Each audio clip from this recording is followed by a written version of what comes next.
सबको पुनरुत्थान दिवस की शुभकामनाएं। प्रभु यीशु के मधुर नाम में आप सबको नमस्कार। मेरे लिए फिर से एक बार इस बात के लिए धन्यवाद देने का समय है। पिछले 8 दिन से इस कलीसिया के लोगों का प्रेम मुझे मिला और मैं धन्यवादी हूँ हर एक उन लोगों के लिए जिन्होंने मेरी चिंता की, पास्टरेट कमेटी के लिए, क्वायर के लिए और सारे जितने हमारे यहाँ के प्राचीन हैं, पुराने लोग हैं, हर एक लोगों ने मुझे स्वीकार किया और इसके कारण से इन 8 दिनों में परमेश्वर ने मुझे स्वस्थ रखा, तंदुरुस्त रखा कि मैं उसके वचन की उन बातों को जो मैंने अपने जीवन में सीखा है, प्रियो मैं आपको बताना चाहता हूँ, ये सारी बातें मेरे जीवन में अचानक नहीं आई हैं। प्रभु ने इसके लिए मुझे बहुत दिनों तक तैयार किया और मैं इस बात के लिए कभी भी नहीं शर्माता बताने के लिए। यद्यपि बाइबल सेमिनरी में रहने के बाद भी जो वास्तविक जीवन, एक नया जन्म का अनुभव का जीवन है, वो मेरे जीवन में बहुत दिनों के बाद आया। 1993 में मैं इलाहाबाद बाइबल सेमिनरी से ग्रेजुएट हुआ और 94 से हमारे कलीसिया में, बड़ी कलीसिया का मैं पालक था, पहले डिकन और उसके बाद पालक बना। काफी समस्याएं रही, 7 साल तक हमारे कोर्ट केसेस चलते और उस बीच में परमेश्वर ने दया किया कि मेरी मिनिस्ट्री मैं दूसरे रीति से करने पाया। अलग अलग जगहों में जाकर प्रभु के लोगों से मिलने का जब अनुग्रह मिला, तब मुझे महसूस हुआ कि जो अनुभव नया जन्म का होना चाहिए वो मेरे जीवन में नहीं है। मैंने बड़ी नम्रता के साथ परमेश्वर के सम्मुख अपनी कमजोरियों को माना और 1999 में 31 मार्च 99 में प्रभु ने मुझे अनुग्रह किया कि मैं परमेश्वर की इस पवित्र आत्मा की सामर्थ को अपने जीवन में अनुभव किया। और उसके बाद मैं बीच में बता रहा था कि मेरा एक्सीडेंट हुआ। 3 बार मौत के मुंह से परमेश्वर ने मुझे निकाला। 25/5/2005 जब मैं कुछ मिशनरियों को पढ़ाने जा रहा था, मेरा एक्सीडेंट हुआ मेरे घर के पास में ही 15 किलोमीटर दूर में नेशनल हाईवे पे। और मैं करीब 6 महीना तक, मेरी तबीयत उतनी ठीक नहीं थी, 1 महीना तक अस्पताल में रहा। फिर प्रभु ने वहां से भी मुझे निकाला और फिर 2017 में 18 अगस्त 2017 में जिस कार में मैं और मेरा बेटा और मेरी बेटी, हम तीनों मेरे एक मित्र को एयरपोर्ट में छोड़ के हम वापस लौट रहे थे, एक ट्रक के सामने में हम आए और वो ट्रक कम से कम 500 मीटर तक हमको हाईवे पे घसीटते ले गया। अगर एक बार भी हमारी कार पलटती तो हम तीनों खत्म हो गए होते। उस समय में मुझे उतना सख्त नहीं लगता था, लेकिन आज जब मैं याद करता हूँ तो मैं सोचता हूँ कि परमेश्वर कितना दयालु है। और इसलिए मृत्यु का अनुभव मेरे जीवन में नया अनुभव नहीं है। और वैसे ही 2015 में 5 फरवरी 2015 में मुझे कफ था, मेडिसिन ओवरडोज हुआ और फिर मेरी बॉडी में स्वेलिंग आई, हार्ट मेरा इलाज हो गया, एक कदम भी चलना मुश्किल होता था। ऐसे समय में 72 आवर्स के एक फास्टिंग प्रेयर में राउल केला में बड़ी मुश्किल से मैं प्लेटफॉर्म पे चढ़ के जा रहा था और वहां से प्रभु मुझे लेकर आया। तो ऐसे कई अनुभव प्रभु ने मुझे दिए हैं और मैं इन बातों को अपने जीवन में मैंने पॉजिटिवली लिया। मैंने कहा प्रभु आपने मुझे इस संसार में जीवित रखा है, आपका काम में ही मैं इस्तेमाल हूँ। और इसलिए जहाँ भी प्रभु मौका देता है मैं तैयार रहता हूँ। मेरे जो आध्यात्मिक पिता रहे हैं, जिन्होंने मुझे शिक्षा दी है, उन्होंने 2 बात मुझे सिखाई और मैं वो बताना चाहता हूँ हर एक उन लोगों के लिए जो आप मसीह जीवन में आगे बढ़ रहे हैं। एक बात उन्होंने मुझे सिखाया, जिस पेड़ को तुम लगाओगे उस पेड़ को अपने हाथ से कभी नहीं काटना। जिन लोगों का तुम भलाई किए हो, आगे बढ़ाए हो, अगर वो तुम्हारे विरोध में आ जाए, उनको उनको कभी भी तुम अलग नहीं करना। और वो मैं बार बार अपने अनुभव करता हूँ, क्योंकि हम जिनका ज़्यादा भलाई करते हैं कालांतर में अंततः वो ही हमारे विरोध में खड़े होते हैं। ये आपका भी अनुभव होगा, ये नया अनुभव नहीं। और दूसरी बात उन्होंने मुझे बताया, जब भी सेवा का कोई मौका मिलेगा एक्सक्यूज नहीं देना, क्योंकि जो बैल मैंने कहा था योग उसमें डाला जाता है उसको खड़ा होना पड़ता है। Yes Lord, yes Lord, I am ready. और इसलिए मैं कोशिश करता हूँ जहाँ भी प्रभु का वचन सुनाने के लिए मौका मिलता है, लोगों के साथ प्रार्थना करने का मौका मिलता है, मैं जरूर वहाँ पर आने की कोशिश करता हूँ। कमजोरियाँ हैं मुझ में भी, और बालक साहब को भी धन्यवाद आपकी एश्योरेंस के लिए। एक छोटी कलीसिया है, अन्य जाति लोग आते हैं, और अभी हमारी कलीसिया का टाइम नहीं हुआ है, 10 बजे आराधना का समय होता है। दूर दूर गाँव से भी आते हैं, और कई लोगों ने उपवास रखा है कि मैं भावनगर में परमेश्वर की वचन की अच्छी बातों को बता नहीं पाऊँ। मुझे नहीं मालूम मैंने क्या बताया, बताने में मैं क्या सफल हुआ हूँ, लेकिन आप लोगों के प्रेम ने मुझे फिर से एक बार को मुझे सिखा दिया है कि परमेश्वर मेरे जीवन को अपनी महिमा के लिए इस्तेमाल करने जा रहा है, कर रहा है। आप लोगों को भी प्रभु ये अनुभव दे। और चूँकि मैंने बताया ये 8 दिन हो गए हैं, 10वां सभा है, और इसके बाद मुझे नहीं मालूम फिर कब हम मिलेंगे, कहाँ मिलेंगे, लेकिन अगर प्रभु ने चाहा तो हम फिर इस धरती में कहीं मिलेंगे। हो सके तो आप लोगों के साथ इस धरती में मुलाकात होगी, नहीं तो फिर एक दिन स्वर्ग में जरूर मिलेंगे, क्योंकि वही हमारा लंगर है, वही हमारी आशा है। और आज का पुनरुत्थान का दिन एक विशेष दिन है, और इसलिए जितने लोग पुनरुत्थान की सामर्थ्य पे विश्वास करते हैं उनके लिए हर दिन आशा से भरे होते हैं। प्रभु आप सब लोगों की विशेष सहायता करें। वचन में हम लोग जब देखते हैं बहुत ही ट्रेडिशनल पैसेज है, गीत आप लोगों ने पुनरुत्थान के गा लिए हैं, और इसलिए मैं इस बात को फिर से दोहराना नहीं चाहता हूं, लेकिन आज के संदेश में मैं एक और बात को बताना चाहता हूं जो मैंने शुरू किया। विजयी जीवन, और उसके लिए विजयी जीवन के लिए कौन कौन सी बातें हमारे जीवन में आवश्यक है, कौन कौन सी बातों में हमें परहेज करना है, यही मैंने बताने का प्रयास किया। लेकिन पुनरुत्थान का पर्व, पुनरुत्थान का दिन, ये विजय की उद्घोषणा है, क्योंकि खाली कब्र इस बात को बताती है। लोग इस संसार में कई महापुरुष आए, अच्छे अच्छे कामों को उन्होंने किया, अच्छी अच्छी बातों को उन्होंने लोगों को सिखाया, उनका जीवन लोगों की भलाइयों के लिए बीता, सब कुछ उनके लिए प्लस था, कोई भी चीज माइनस नहीं थी। लेकिन एक ही चीज, एक ही कमी उनके जीवन में हमें दिखाई देती, हम पढ़ते और सुनते हैं कि कहीं न कहीं उनकी कब्र अभी भी भरी हुई है, लेकिन जिंदा प्रभु यीशु मसीह की कब्र आज भी खाली है। और यही हमारे विजयी जीवन की उद्घोषणा है, यही हमारी विजयी आशा की उद्घोषणा है।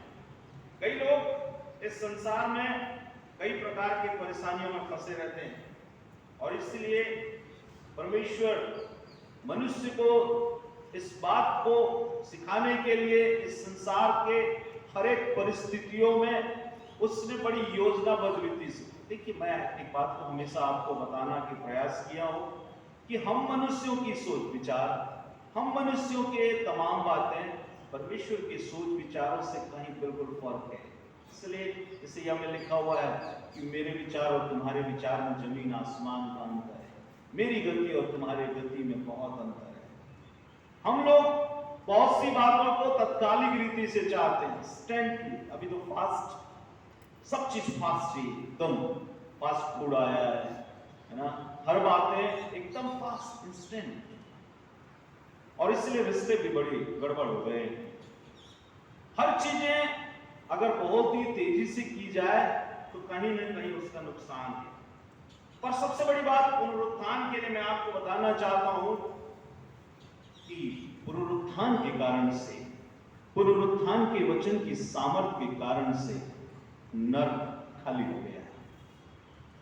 नर्क में जाने वाले लोगों की भीड़ एक बार के लिए ठहर गई। जितने लोगों ने परमेश्वर के वचन पर विश्वास किया, स्वार्था सुसमाचार पर विश्वास किया, क्योंकि सुसमाचार तो यही मुझे अच्छा लग रहा था। ये सब कुछ नए लोग यहां बैठे हुए थे, पता नहीं वचन के पहले क्यों चले गए। इस बात को जाने कि यीशु मसीह की मृत्यु हमारा फुल स्टॉप नहीं रहा। That was the only comma, अल्प विराम था वो।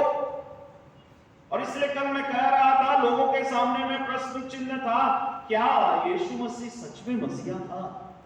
सब कुछ शांत हो गया था। इसलिए मैंने कहा कि साइलेंस सैटरडे था वो।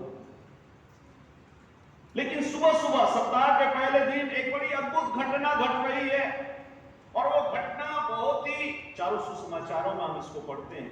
वो घटना का सार यही है कि जिंदे को मरे हुओं के बीच में क्यों ढूंढा जाए। और वो घोषणा करने वाले, बताने वाले साक्षी जो हैं, धरती के हाड़ मांस के मनुष्य नहीं है।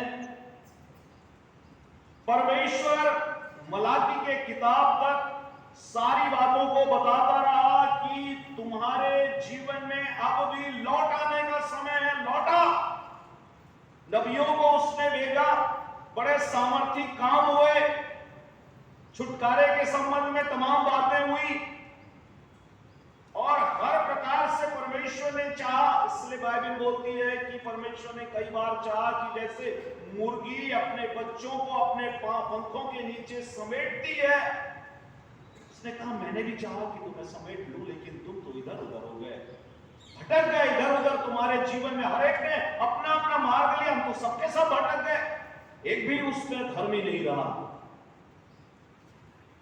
पाप की मजदूरी हर व्यक्ति कमाता रहा, मृत्यु मृत्यु मृत्यु। लेकिन प्रभु यीशु मसीह के वरदान को समझने के लिए मनुष्यों के पास में समय नहीं रहा। और इसलिए मलाकी की किताब के बाद मत्ती रचित सुसमाचार के बीच में 400 साल एक खाली समय रहा। परमेश्वर ने बात करना छोड़ दिया। एक प्रकार से कहें तो परमेश्वर मनुष्य से उकता गया। ये बहुत ही ढीठ लोग हैं, ये बात सुनना ही नहीं चाहते हैं। इनको मैं कितना सुनाऊं? इनके विचार जो कुछ भी होते हैं सदैव बुरा ही होता है। नूह के जल प्रलय के समय के, उस समय के वो बात को शायद परमेश्वर याद किया, लेकिन नूह के समय में वाचा बांधा वो इंद्रधनुष का, जिसको कहते हैं रेनबो का, कि मैं और इस धरती को कभी भी जल प्रलय से नाश नहीं करूंगा। शायद मनुष्य उसी चीज को उसने बहुत ही हल्के से ले लिया। कई बार हम परमेश्वर को we take it for granted कि हमारा परमेश्वर बड़ा दयालु है। यस है।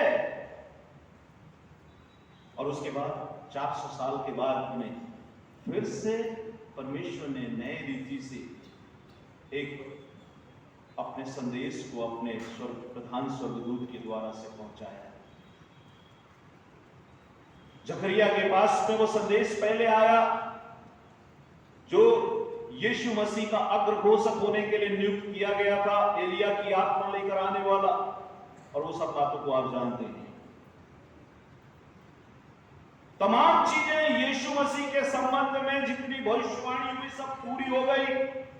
और इसलिए उस वाक्य को भी मैंने बताया, टेटेलस्टाई का मतलब होता है कि अब कुछ भी बाकी नहीं रहा।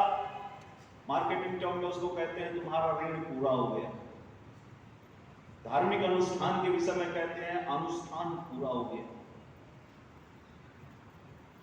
और दूसरे शब्दों में अगर कहें पाप क्षमा का कार्य पूरा हो गया। एक नई शुरुआत करने के लिए परमेश्वर ने अनुग्रह किया। इसलिए मैंने कहा नर खाली हो गया, शैतान निकम्मा हो गया। मृत्यु जो अब तक मनुष्यों के जीवन में राज करती रही, बड़े बड़े योद्धाओं को उसने निगल लिया। बड़े बड़े सूरमा लोग जिस संसार में जो थे बड़ी बहादुरी दिखाते थे, लेकिन मृत्यु के आगे उनकी कुछ भी वश न चली। लेकिन पुनरुत्थान की सामर्थ्य ने मृत्यु को लाचार कर दिया। रोग और बीमारी और व्याधि का भी कुछ बस नहीं रहा।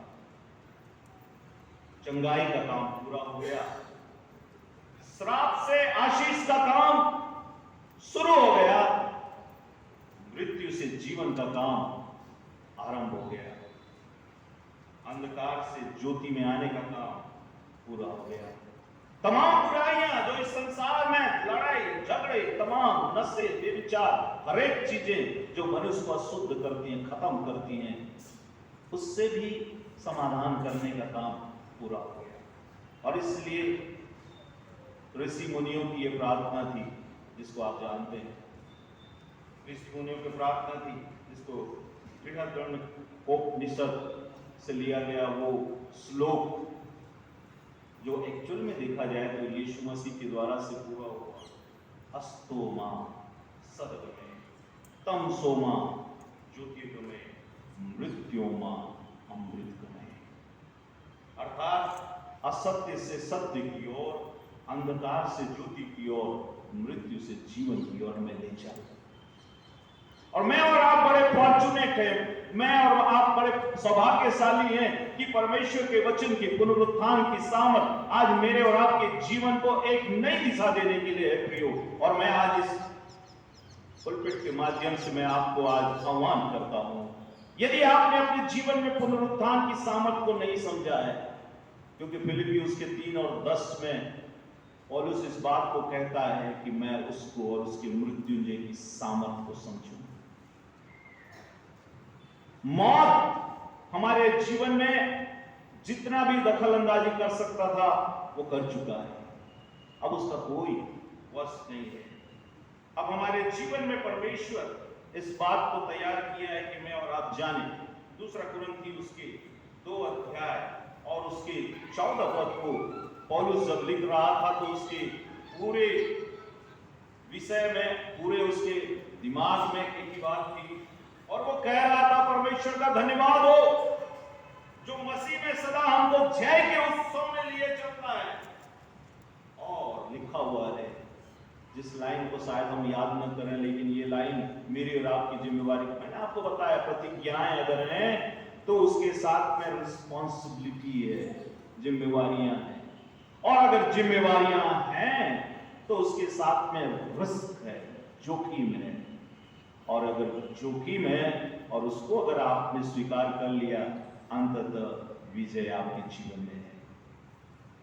और इसलिए परमेश्वर का दास कहता है, और अपने ज्ञान का सुगंध हमारे द्वारा, अंडरलाइन कीजिएगा, अपने दिमाग में इसको रख लीजिएगा, कि परमेश्वर चाहता है कि जय के उत्सव में हम जाएं, फिरते रहें, हर जगह में, कहीं भी विषम परिस्थिति हो, कितने कठिन और बिहार जंगल हो, चाहे आपके शत्रु और विरोधी के बीच में हो, चाहे जिनको आप देखना तक पसंद नहीं करें, उसके सामने में कोई बात करने की भी हो, उस समय में भी परमेश्वर अपने ज्ञान का सुगंध, मैंने कहा था कल कि to know the will of God is the greatest knowledge, to find him is the greatest discovery, and to do the will of God is the greatest achievement. तो ये ज्ञान का सुगंध इस बात को बताता है कि मैं और आप परमेश्वर के वचन से क्या पाते हैं, क्या पढ़ते हैं या नहीं पढ़ते हैं, ये अपनी हमारी समस्या है।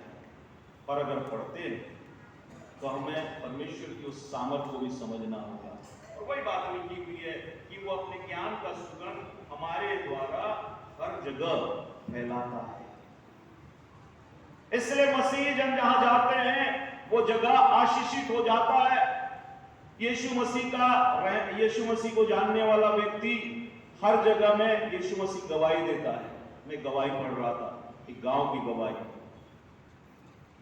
एक मिशनरी दूरस्थ जगह से आया और वो उनके गांव में रहने लगा, गांव के लोगों के साथ घुल मिल गया।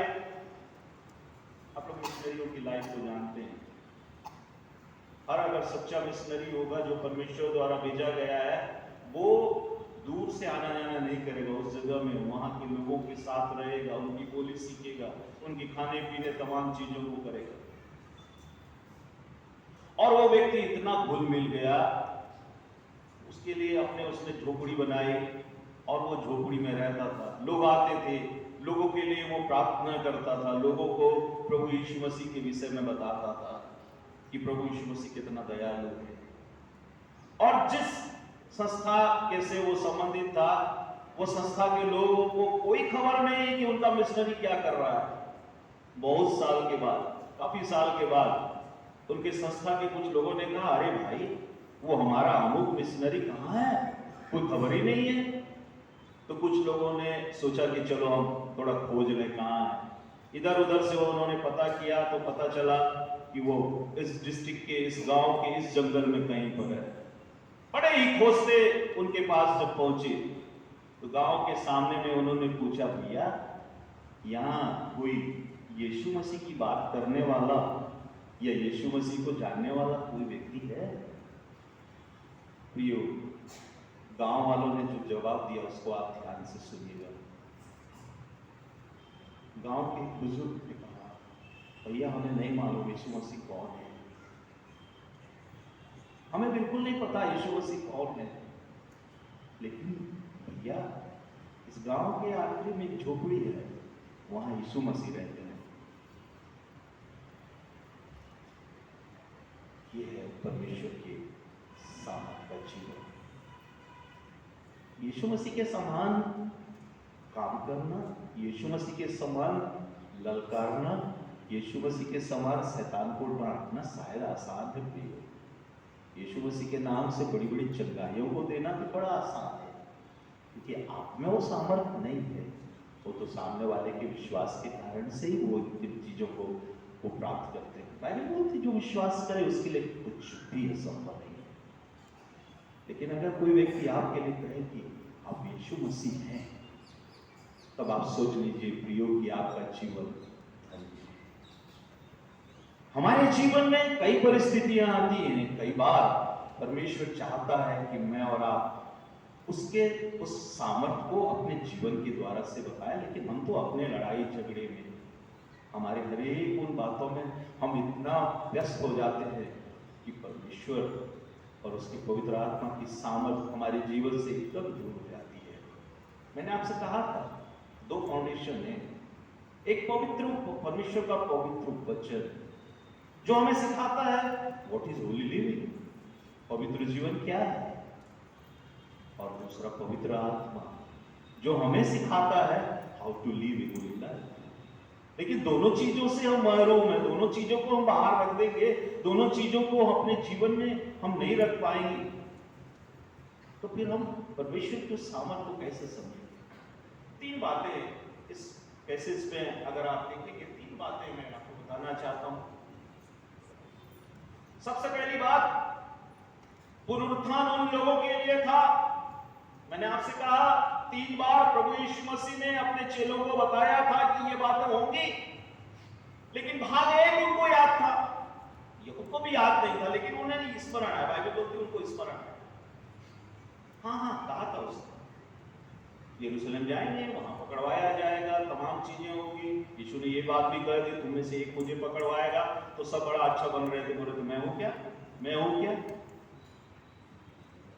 और वो हमारा यहूदा भी इस बात को पूछा, मैं हूं क्या? तो यीशु ने कहा तू कर चुका। प्रभु यीशु मसीह का प्रेम कभी नहीं हुआ, कभी कम नहीं हुआ उनके लिए। यीशु का प्रेम वैसे ही रहा जैसा वो करता रहा, और आज भी वही करता है। मैं और आप कई बार यीशु मसीह के विरोध में आ जाते हैं, विरोध में काम करते हैं, हमको मालूम रहता है। मैंने आपसे कहा हमारे अंदर के उस चौथे कमरे को आप हमेशा याद रखना। जब भी आप परमेश्वर की उस खटखटाहट को सुनेंगे, आप हमेशा याद रखना कि आपका वो चौथा अंदर का कमरा खोल रहे हैं कि नहीं खोल रहे हैं। तो सबसे बड़ी बात इनके जीवन में थी कि दे लॉस्ट होप। वो पूरा आशा जो उनके जीवन के लिए सबसे बड़ा संबल होना था, उसको वो खो चुके थे। और उसके बदले में प्रियो, चूंकि उन्होंने आशा खो दी, बाइबल बोलती है कि वो डिप्रेशन में चले गए। निराशा उनके जीवन में हावी हो गई। और यदि मैं और आप भी अपने जीवन में पुनरुत्थान की सामर्थ के लिए अगर मैं और आप उस आशा को खो देंगे प्रियो, तो आज अगर मेरे और आपके जीवन परिवार में जो निराशा है, तो शायद उसका कारण यही है कि हमने परमेश्वर के वचन पर पूरा भरोसा नहीं किया। बाइबल में ये शब्द बार बार लिखा, trust in the Lord, trust in the Lord. यहां तक अगर भजन 37:4 में लिखे तो उसमें लिखा है, यहोवा को अपने सुख का मूल जान और वह तेरे मनोरथों को पूरा करेगा। पर कहां, कई बार तो ऐसा लगता है कि ये सारी चीजें हमारी काबिलियत के लिए है, जो भी चीजें मिली हमारा सुख सुविधा की चीज, इसमें कहां परमेश्वर कुछ दिया, हमने कमाया है ना। ये गीत को बार बार बोलते हैं, आप लोग पता नहीं गाते, दिल मेरा ले ले प्यारे यीशु, इसको तूने बनाया है। तो हमारे एक दोस्त उसमें एक कुछ चीज जोड़ देते हैं, पास्टर लोग कभी कभी दान के विषय में बड़ा उठान बोलते हैं। क्या करें, कई कलीसियाओं की स्थिति है कि लोग शायद नहीं देते इसलिए बोला, तो वो कहते हैं कि ये चीज तो हर कोई गाता है, दिल मेरा ले ले प्यारे यीशु, इसको तूने बनाया है, पैसा मत मांगना यीशु, इसको मैंने कमाया है। हर एक चीजें परमेश्वर इस संसार में इसलिए आपको दिया है प्रियो, कि आप जाने कि वो जीवित परमेश्वर है, उसने आप ही का है। इब्रानी के 13 अध्याय के उसके 4-5 पद में अगर आप पढ़ेंगे, तुम्हारा स्वभाव लोभ रहित हो, जो कुछ तुम्हारे पास है उसी पर संतोष करो, क्योंकि उसने आप ही कहा, मैं तुझे ना त्यागूंगा, मैं तुझे ना छोड़ूंगा। बाकी लोग शायद छोड़ देंगे, त्याग कर लेंगे, सारी बातें होंगी। और कभी कभी तो हमारा सवाल, ये लूका उसके 24 अध्याय में अगर आप पढ़ेंगे तो ये क्लियोपास नामक का व्यक्ति यीशु मसीह से एक बात करता है। अगर आपकी बाइबल में अगर आप उसको देखेंगे, एक प्रश्न वहां पर करता है, और वो प्रश्न ऐसा है, उसमें लिखा हुआ है, क्या तू यरूशलेम में अकेला परदेसी, इम्माउस के रास्ते की ये घटना है, वहां लिखा है, क्या तू यरूशलेम में अकेला परदेसी है जो नहीं जानता कि इन दिनों में उसमें क्या क्या हुआ है। लिखा ये प्रश्न आपकी बाइबल में, क्लियोपास नामक का व्यक्ति किससे पूछ रहा है, ये किससे कह रहा है? कमान बोलिए ना, आप लोग भी बोलिए ना। मैं अकेला बोलता रहता हूं तो मुझे लगता है कि मैं कहां हूं, समझ नहीं आता मुझे। मेरी कलीसिया के लोगों को मैं सोने नहीं देता हूं, कभी कभी चिल्लाता हूं, जो सो रहे हैं वो लोग हालेलुया बुलाया बोलते, तो 2-3 लोग जरूर बोलते हैं। किससे कह रहा है क्लियोपास?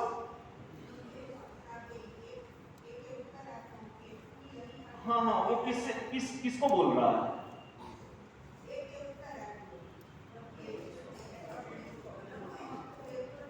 यीशु मसीह को कह रहा है कि तू अकेला परदेसी है, जो ये नहीं जानता कि क्या क्या हो रहा है। मैं और आप अगर यीशु मसीह की जगह में क्या होते तो क्या बोलते मालूम? क्या बोला?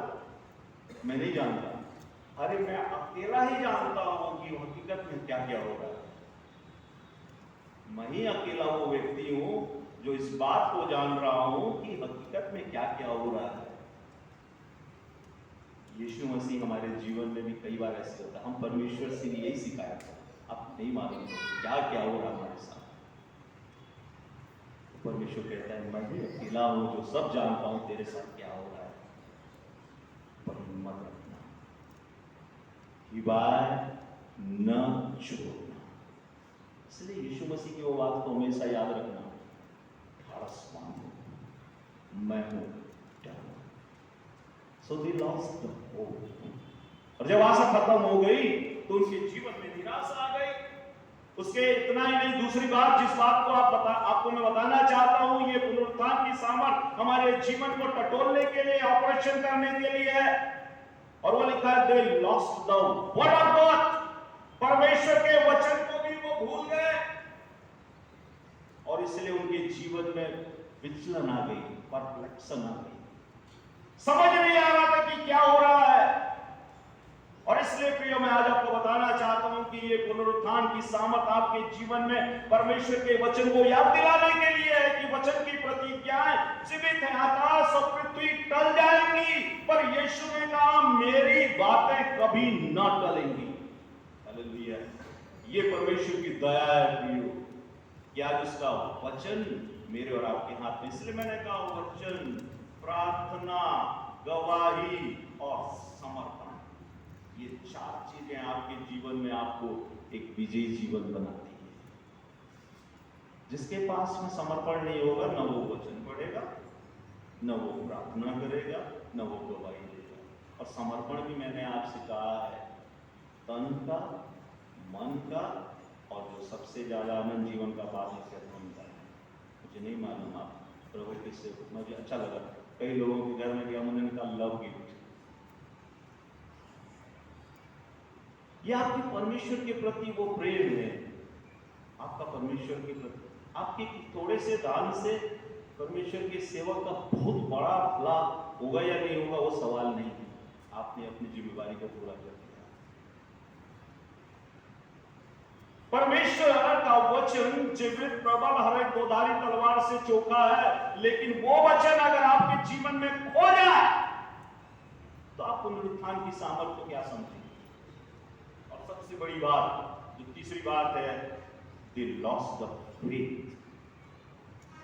और उसका सबसे बड़ा समस्या हुआ, अगर वो फेथ खो दिए तो उनके जीवन में डर आ गया, भयभीत हो गए, निराशा आ गई, जीवन में विचलन आ गई, जीवन में डर आ गया, भयभीत हो गए वो। भजन संहिता उसके 56:3 में लिखा है, जिस वक्त मुझे डर लगेगा, यहोवा मैं तुझ पर भरोसा रखूं। मैंने आपसे कहा फियर नॉट जो है वो 365 बार इस्तेमाल हुआ है, लेकिन परमेश्वर के शांति 329 बार में लिखा हुआ है। उसको भी आप ध्यान दीजिए। हर समय में परमेश्वर इस बात को बताता है कि हम विश्वास और भरोसा को कभी भी ना खोएं। और इसलिए प्रियो, समस्याएं उनके जीवन में आए, तमाम बातें उनके जीवन में आई, परमेश्वर ने उनके जीवन को अनुकूल किया, और इसलिए परमेश्वर का स्वर्गदूत उनको वो बताता है। अगर आप वापस आएंगे तो लिखा हुआ है, वो आई थी मृतक के अंतिम संस्कार के तमाम चीजों को पूरा करने के लिए।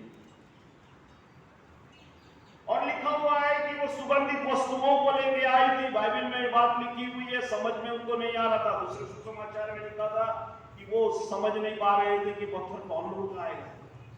यहाँ पत्थर लुढ़का हुआ है, इसमें कई संदेश आपने सुने। पर सबसे बड़ी बात, जिस बात को वो बहुत लिखा है 4 पद को अगर आप देखेंगे तो लिखा हुआ है, वो इस बात से भौचक्की हो रही थी। तो देखो, 2 पुरुष झलकते वस्त्र पहने हुए उनके पास आ खड़े हुए। जब वे डर गई, इसलिए मैंने कहा आशा और भरोसा न रहने के कारण से विचलन है, परमेश्वर के वचन को खोने के कारण से उनके जीवन में कई प्रकार की निराशाएं हैं, और विश्वास न करने के कारण से डरी हुई है। एक तो सैनिकों का डर, उस समय की परिस्थितियों का डर, और जो भी यीशु मसीह के साथ में है तो सबको यही डर था कहीं हमें भी पकड़ के उसके साथ में कहीं ना जेल में न डाल दे। इसलिए तितर बितर होना बड़ा ही वहां के लोगों के लिए वो एक असंभव था। सब लोग अपने अपने तरीके से कर रहे थे।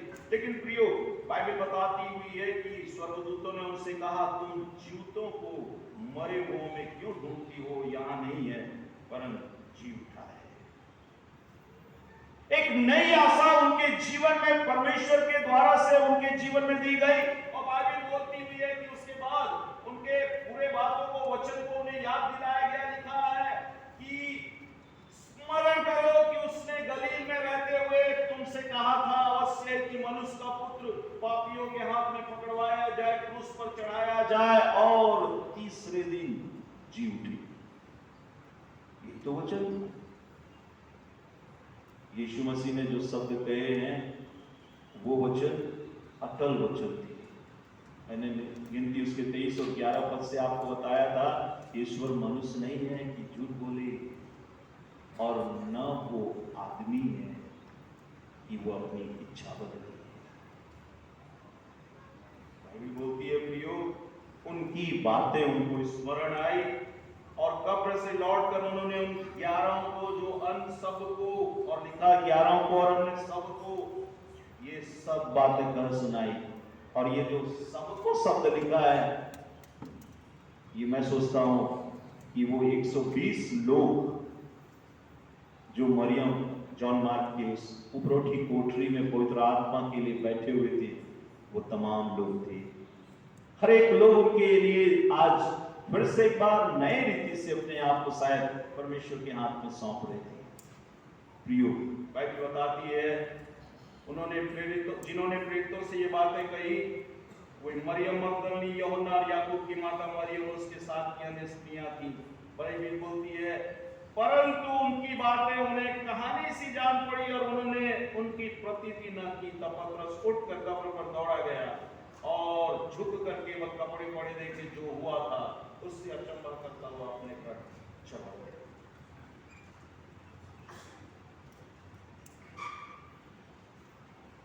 प्रभु यीशु मसीह इस बात को जानते थे। हर एक चीजें उनके चेलों के जीवन में किस रीति से आएंगी शायद इसको मालूम था। और इसके बाद पुनरुत्थान की घटना को मैं आज आपको बताना चाहता हूं कि ये तमाम पुनरुत्थान के तमाम बाद प्रभु यीशु मसीह जब उनके बीच में आए, यूहन्ना रचित सुसमाचार उसके 20 अध्याय और उसके 21 और 22 पद को अगर आप पढ़ेंगे तो वहां पर लिखा हुआ है कि प्रभु यीशु मसीह उनके बीच में आए। और इससे पहले कि आप यूहन्ना उसके 20 और उसके 21 और 22 पद को अगर आप पढ़े तो आप पढ़ लीजिए उत्पत्ति की किताब उसके 2 अध्याय उसके 7 पद में मनुष्य की शुरुआत किस रीति से हुई थी। हमें बार बार अपने उस शुरुआत को पढ़ना चाहिए। मुझे नहीं मालूम आप पहले 5 किताब को कितनी बार आप पढ़ चुके हैं, क्योंकि मैं और आप ही वो सौभाग्यशाली व्यक्ति हैं जिन्हें मनुष्य की उत्पत्ति का बिल्कुल विस्तृत और सही ज्ञान मिला हुआ है। बाकी लोग तो सब क्या क्या थ्योरी बोलते हैं ना, आप जानते हैं डार्विन का वो सब थ्योरी, तमाम बातें लोग कहते हैं सब चीज अचानक हुआ, बिग बैंग थ्योरी, क्या थ्योरी। 2:7 को पढ़िए क्या लिखा उत्पत्ति की। वो किसकी संतान है? किसकी संतान है? परमेश्वर की संतान है। और इसलिए एक यीशु मसीह नहीं है। जितने लोग सताए जा रहे हैं परमेश्वर सबको यीशु मसीह के रूप में देख रहा है। अब रोमियो की पत्री उसके 1 अध्याय और उसके 4 पद को पढ़िए तो मैं उस बात को समझाऊंगा। क्या लिखा है? रोमियो की पत्री उसके 1 अध्याय और 4 पद को पढ़िए आप।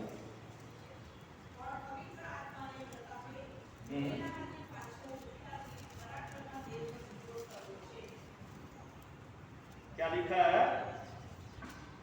3 पद से पढ़िए बहन, सॉरी 3 पद से पढ़िए। दाऊद के जिसे में भी लिखा है।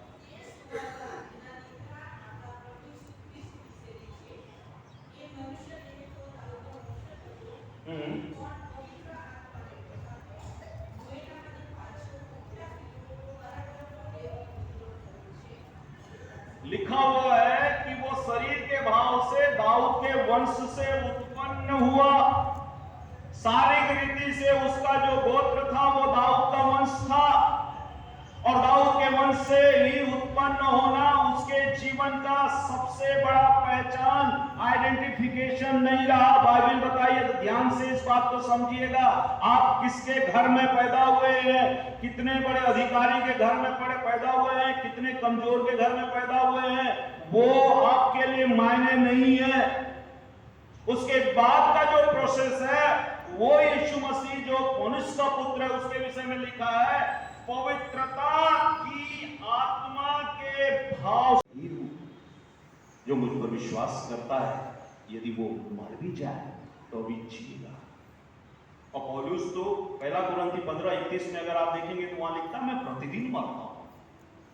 हाँ प्रभु, आज मैं शुरू हुआ अपने जीवन में, मैं उस पाप के लिए फिर से मरने जा रहा हूं, नशे के लिए मरने जा रहा हूं, झगड़ा के लिए मरने जा रहा हूं, हर प्रकार की बुराई के लिए मरने जा रहा हूं। और जब मैं मर जाऊंगा तो प्रभु फिर से जिंदा करेगा और जब जिंदा करेगा तो फिर मेरा जीवन मैं किसी और का बेटा नहीं होगा, परमेश्वर का बेटा होगा। हालेलुया। यह है परमेश्वर की पहचान, यह है परमेश्वर का। और इसलिए इस बात को पौलुस कहता है कि मैं सब बातों को पूरा समझता हूं कि मैं मसीह को प्राप्त करूं। और इतना ही नहीं, 9वें पद में अगर आप पढ़ेंगे फिलिप्पी 3 में तो कहता है और उसमें पाया जाऊं। यीशु के साथ मेरा जीवन इस रीति से रहे कि लोग मुझे देखें तो कहें ये यीशु मसीह का है। इसलिए मैंने वो कहानी को बताया है, वो घटना को बताया है। हमें नहीं मालूम प्रभु यीशु मसीह कहाँ है। हमारे गांव में कोई यीशु, हमारे गांव में हम यीशु मसीह को ही देखते हैं कि वो यीशु मसीह रहता है। और लिखा हुआ है न कि अपनी उस धार्मिकता के साथ जो व्यवस्था से है, वरन उस धार्मिकता के साथ जो मसीह पर विश्वास करने के कारण है और परमेश्वर की ओर से विश्वास करने पर मिलती है। उसके बाद 5 बातें वो 10 पद में बोलता है। सबसे पहली बात बोलता है ताकि मैं उसको, सबसे बड़ी बात है मैं उसको, यीशु मसीह और उसकी मृत्युंजय की सामर्थ को और उसके साथ दुखों में सहभागी होने के मर्म को जानूं। चौथी बात वो कहता है उसकी मृत्यु की समानता को प्राप्त करूं। और 5वीं बात वो कहता है कि मैं किसी भी रीति से मरे हुओं में से जी उठने के पद तक पहुंचूं। इसलिए प्रियो, हमारे जीवन के लिए पुनरुत्थान की सामर्थ है। हर एक विपरीत परिस्थितियों में पुनरुत्थान की सामर्थ है। मैंने आपसे कहा कि हर बातें जो परमेश्वर ने हमारे जीवन में दिया है, ये पुनरुत्थान के सामर्थ के कारण से ही संभव है। लेकिन उस पुनरुत्थान की बातों को हम कितना सुनते हैं, कितना पढ़ते हैं, कितना ध्यान करते हैं, कितना मनन करते हैं, और सबसे बड़ी बात उसके पीछे कितना चलते हैं। हमारी आज्ञाकारिता कितनी रहती है। उस पुनरुत्थान की सामर्थ जिसको मैंने और आपने अपने जीवन में अनुभव किया है, उसके विषय में हम लोगों से कितना बात करते हैं। आप देख लीजिएगा, मैंने आपसे कहा सब लोग मृत्यु से परास्त हो चुकी हैं। कोई भी व्यक्ति मृत्यु के विषय में बात करना आज भी नहीं चाहता है। लेकिन धन्यवाद हो परमेश्वर का कि पुनरुत्थान मृत्यु की शक्ति को कम कर देता है। इसलिए मैं कहता हूं, है ना, पौलुस इसी बात को यहाँ पे कहता है कि जीना मेरे लिए मसीह, मर जाना मेरे लिए लाभ है। और मैं कहता हूँ मसीह लोगों के दोनों हाथ में लड्डू है। यदि जीते हैं यीशु मसीह के साथ, और अगर फ्लाइट आती है यीशु मसीह के पास जाने का, तो उससे बड़ा सुख और कोई है नहीं। मैंने आपसे उस दिन कहा था कि मृत्यु का दिन जन्मदिन से उत्तम है। डर है जाके क्या करेंगे वहां। इसलिए परमेश्वर के कई लोगों ने गीत गिना, one day at A time sweet Jesus. ऐसा जिए कि शायद आज ही हमारे जीवन के लिए आखिरी दिन है। मैंने आपसे उस दिन कहा था, पता नहीं आप याद रखे हुए करते हैं नहीं करते हैं, कि एक कोट पैंट टाई फुल धुर्ती से व्यक्ति खड़ा हुआ है, कोई प्रॉब्लम नहीं है उसको, बड़ा अच्छा दिख रहा है, लेकिन डॉक्टर ने डायग्नोसिस किया है कि वो कैंसर का पेशेंट है, सिर्फ 3 महीने का है। तो वो जीवन अच्छा है। और एक आदमी बहुत ही साधारण कपड़े पहना है लेकिन स्वस्थ है। कौन सा जीवन ज्यादा अच्छा है? ज्यादातर तो हम लोग कोट पैंट वाले को देखेंगे अच्छा जीवन जी रहा है। पुनरुत्थान की सामर्थ मेरे और आपके जीवन के लिए है। और इसलिए पहला कुरिन्थी उसके 15 और 17 पद में एक प्रश्न है, यदि प्रभु जी नहीं उठा, मसीह जी नहीं उठा है, तो हमारा विश्वास करना भी व्यर्थ है। मैं आज आपको बताना चाहता हूं 3 बातों पे मनन करें। यीशु मसीह संसार में क्यों आए? यीशु मसीह संसार में किसके लिए मरे, क्यों मरे? और यीशु मसीह संसार में क्यों जी उठे? अगर ये 3 चीज का जवाब अगर आप अपने आप से पूछते हैं, तो मैं सोचता हूँ प्रियो, आपके जीवन में परमेश्वर की हर एक बात प्रकट होगी। बाइबल बताती है प्रियो कि हमारे जीवन में परमेश्वर बड़ा अनुग्रह किया है। यूहन्ना रचित सुसमाचार उसके 5 अध्याय और उसके 25 पद में लिखा हुआ, अगर आप अपनी बाइबल पढ़ें तो लिखता है, समय आता है और अब भी है कि मृतक परमेश्वर के पुत्र का शब्द सुनेंगे। मृतक परमेश्वर के पुत्र का शब्द सुनेंगे, और जो सुनेंगे उसमें ऐसा लिखा है वो क्या करेंगे? जी। कौन सुनेंगे? सब बोलिए, मृतक, मृतक सुनेंगे। बोलिए ना, मृतक सुनेंगे। कैसे सुनेंगे भाई? मर गए तो कैसे सुनेंगे? लेकिन वचन बोलता है समय आता है और अभी है कि जो मरे हुए लोग हैं, और कभी कभी ये बात एक आती है कि अगर वो उद्धार नहीं पाया है, नया जन्म नहीं पाया है, किसी 2 अध्याय में भी अगर आप पढ़ेंगे तो लिखा अपराधों के कारण मरे हुए हैं, तो इसका मतलब यह है कि कई कलीसियाएं, प्रभु माफ करें, आपकी कलीसिया के लिए मैं नहीं बोल रहा हूं, जो मुर्दे हैं वो भी अच्छा गाना गाते हैं, वचन पढ़ते हैं, वचन सुनते हैं, सारा चीज चलता है, पर जिएंगे पर यहां बाइबल बोलती है, यीशु मसीह ने कहा था कि समय आता है और अभी भी है कि जो, ध्यान से उसको पढ़ेंगे, लिखा मृतक परमेश्वर के पुत्र का शब्द सुनेंगे और जो सुनेंगे वे, ये परमेश्वर के पुत्र का शब्द आज परमेश्वर का वचन है प्रियो, और इसलिए बाइबल बोलती है यदि तुम उसका आज शब्द सुनो तो अपने मन को कठोर न करो, जैसे इस्राएलियों ने मरीबा नामक सोते में किया था, और उनमें से कई लोग विश्राम में प्रवेश नहीं कर पाए, परमेश्वर उनसे उठा रहा, वहीं जंगल में ढेर हुए, स्वर्गदूतों की उनको भोजन मिली, मन्ना से भी वो अगा गए, अरे रोज वही मन्ना, but that was the best food. उसके 6 और उसके 40 पद में लिखा हुआ है प्रियो, यूहन्ना 6:40 में, कि परमेश्वर की इच्छा यह है कि जो कोई पुत्र को देखे, न सिर्फ सुनने की बात है, लेकिन बाइबल बोलती है जो कोई पुत्र को देखे और विश्वास करे वह अनंत जीवन पाए और मैं अंतिम दिन उसे फिर जिला उठाऊंगा। हालेलुया। ये परमेश्वर के वचन की बातें, देखना सुनना, ये परमेश्वर की ओर से सर्वश्रेष्ठ उपहार है मनुष्य के लिए। जिनकी देखने की क्षमता नहीं रहती है, सुनने की क्षमता नहीं रहती है, आप उसके जीवन के स्ट्रगल को देख सकते हैं, जान सकते हैं।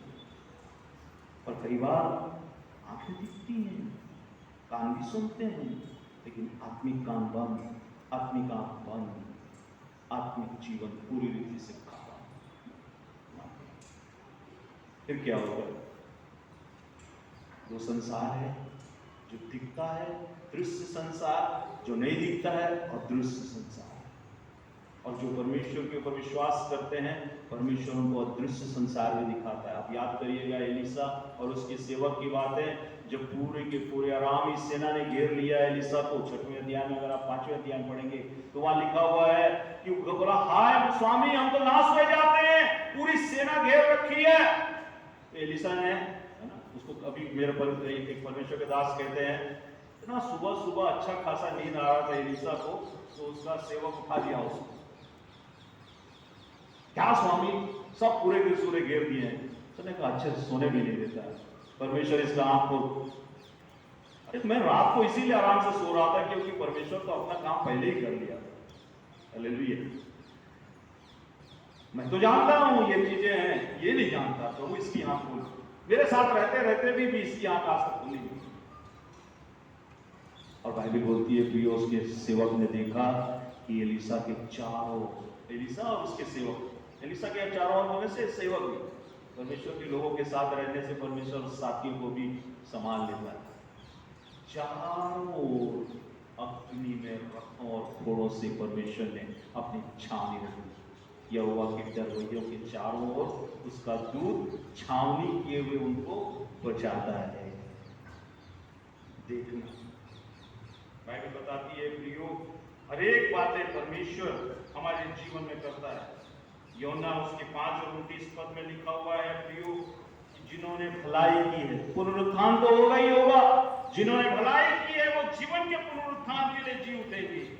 और ये प्रेरितों के काम उसके 24-15 में लिखा है, धर्मी और अधर्मी दोनों जी उठेंगे। जिन्होंने बुराई की है वो दंड के पुनरुत्थान के लिए जी उठेंगे। और इसलिए प्रियो, मैं यही बात बताकर समाप्त करना चाहता हूं, पुनरुत्थान मेरी और आपके जीवन के लिए एक नई शुरुआत है। शायद आज तक हमने उस पुनरुत्थान के विषय में नहीं सोचा। सब प्रकार के अंधकार के सामर्थ्य से निकलने के लिए परमेश्वर ने पुनरुत्थान किया। सब प्रकार से परमेश्वर आपको नई सामर्थ्य देने के लिए पुनरुत्थान किया। परिवार में यदि आपके पारिवारिक समस्या है, फैमिली प्रॉब्लम्स है, वहां से भी निकलने के लिए परमेश्वर आपको समर्थ आज एक पुनरुत्थान का सामर्थ्य है। यदि बच्चे और माता पिता के बीच में कम्युनिकेशन का समस्या है, वहां से निकलने के लिए भी परमेश्वर ने पुनरुत्थान का सामर्थ्य दिया। प्रभु हमारी सहायता करें। 2022 का ये पुनरुत्थान का दिन हमारे जीवन के लिए सच में एक नई शुरुआत हो। प्रभु जी उठा है, मरे हुओं में क्यों ढूंढना, आज भी प्रभु जिंदा है। आपने उस गीत को गाया, आज भी यीशु जिंदा है, हम बताने आए। आज अनुभव करने का दिन है, बताने से पहले स्वयं को समझाने का दिन है कि आज भी यीशु जिंदा है। मेरी समस्याएं फिर क्यों यथावत रहे, मेरी परेशानियां क्यों यथावत रहे, मेरे श्राप क्यों यथावत रहे, मेरे जीवन की हर एक कमजोरियां क्यों यथावत रहे। यदि प्रभु जिंदा है तो प्रभु सारी चीजों का निदान करेगा। परमेश्वर इन वचनों के द्वारा से आप सबको बहुत अच्छी आशीष दे। फिर से एक बार मैं धन्यवाद देता हूँ आप लोगों ने जो प्रेम किया, जो आदर किया। मैं जिंदगी भर इस बात को कभी नहीं भूलूंगा कि एक पड़ाव मेरे जीवन में भावनगर आया, जहाँ मैंने परमेश्वर के लोगों के साथ संगति की। मेरे बातचीत से, मेरे व्यवहार से, मेरे शायद वचन की बातों को बताने समय उत्तेजना से अगर किसी बात से आपको ठोकर लगी है, मुझे क्षमा करिएगा। प्रभु का एक छोटा सा दास हो, गांव का पास्टर हो सकता है शहर में शायद सही रीति से मैं आपको नहीं बता पाया। प्रभु आप सबको आशीष